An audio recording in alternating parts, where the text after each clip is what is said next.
Mukhang matutusta po ng malutong itong Senator Amy Marcos kung sakaling dumating po siya sa dahig kasama si Vice President Sara at kung mapang-abot po sila ni Tatay Bong Duterte, ang kapatid naman ni Tatay Digong Duterte. Ano nga ba ang mga posibleng itatanong at isusumbat ng kapatid ni Tatay Duterte or ni Tatay Digong dito po kay Senator Amy Marcos? At mga kababayan, para sa inyo, ano po yung palagay nyo na posibleng purpose ni Amy Marcos kung bakit kinakailangan niyang sumama sa dahig kay Vice President Sara? Panoorin natin ang interview ito, mga kababayan. If ever sasama si Senator Amy, kung mag-abot pa man kami dito, I will really tell them, nakita mo na ang sitwasyon. Sabi ko, how would you feel if si BBM sa loob? Agoy. Yan. Okay. Yan po ang wish ni tatay ni Kuya Bong. Tanungin si Amy, how would you feel kung kapatid mo ang nasa loob ng kulungan? Okay? At sana nga po, mas karapat-dapat na siyang nasa kulungan. Hindi si tatay. Yun. Para kay Atty. Harry Roque naman, karapat-dapat po na si BBM yung nasa loob ng kulungan ng ICC. Napakatindi po, no? At ramdam po natin na talagang masama ang loob nitong si Tatay Bong Duterte, no, kay Amy Marcos. At ang isusumbat na ito, titingnan po natin, no? Ang napakatindi ang kanyang isumbat Tanungin niya kung ano po yung mararamdaman ni Amy Marcos kung sakaling si BBM yung nasa loob ng detention ng ICC. Kasi pareho po silang kapatid So kapatid ni Tatay Bong, si Tatay Digong, and kapatid ni Amy Marcos, itong si Bongbong. So, tingnan natin kung magpang-abot po sila at kung ano po yung posibleng sagot at ipapaliwanag ni Amy Marcos. At narinig natin sa isang interview po ng mga kababayan natin sa Qatar, habang kasama po ni Amy Marcos, itong si Vice President Sara, ay nabanggit din, no, ni Vice President Sara, di ko alam kung ito po ay pabiro o parang kantsaw niya dito kay Amy Marcos na sinabi niya na huwag kayong mag-alala, papauwi na po si Tatay Digong. At sabay tawa po itong si Amy Marcos. Kaya hinala ko, mga kababayan po natin, ay may special mission po itong si Amy Marcos kung bakit sumama po siya kay Vice President Sara papuntang dahig. At posible po ay magpapatuloy muli ang investigation sa Senado patungkol po sa nangyaring pagpaparisto or kidnapping, ika nga, no, na ginawa kay Tatay Digong papuntang dahig.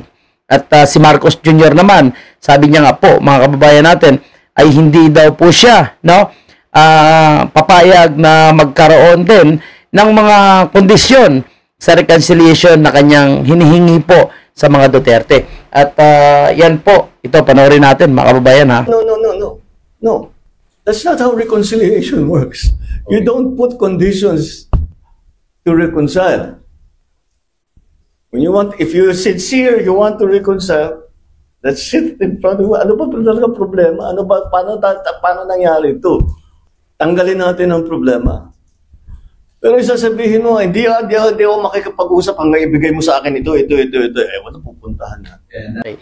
So, ito po yung sagot ni Bongbong Marcos, mga kababayan po natin, sa tanong ng isang miyembro ng mainstream media, no, kung ano po yung tugon ni Bongbong Marcos sa sinasabi po ni Senator Bongo na bago po makipag-reconcile itong si Bongbong Marcos, ay pauwi niya muna si Tatay Digong. So, malinaw po dito kay Bongbong Marcos na wala po siyang planong pauwiin si Tatay Digong o kung ano mang mga kondisyones di umano sa mga reconciliation na gusto niya, ay hindi siya papayag na magkaroon ng kondisyon or kondisyones galing po sa pamilya ng mga Duterte. So, ang gusto niya, pag-uusapan lang daw po yung problema. Ito nga po yung isa sa pinakamalaking problema, di ba, mga kababayan, no? Yung kanyang pagpaparesto kay President Duterte at itong mga impeachment, no, kay Vice President Sara na ngayon ay tinatanggi niya at sinasabing wala daw po siyang involvement at ito daw po ay kagagawan lamang ng taga-House of Representatives. Anyway, tatalakayin natin yan sa ibang upload, mga kababayan po natin.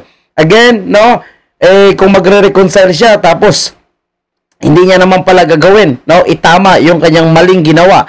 Again, itong pagpapadala kay Tatay Digong sa dahig. So, anong purpose ng reconciliation? It's another pambubudol na naman, no, kung hindi mo kayang ibalik si Tatay Digong sa Pilipinas.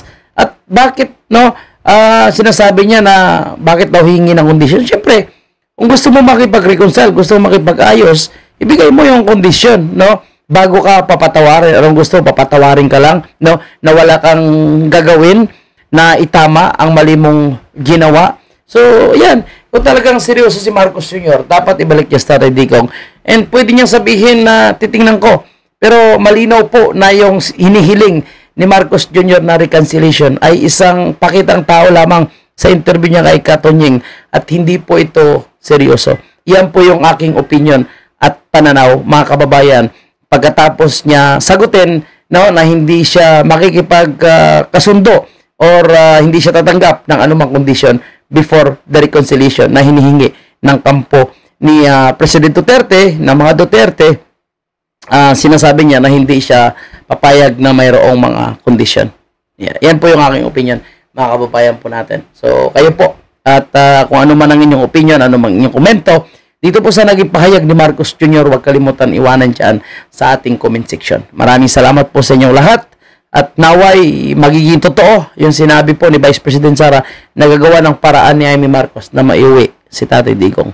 Maraming salamat and God bless, mga kababayan.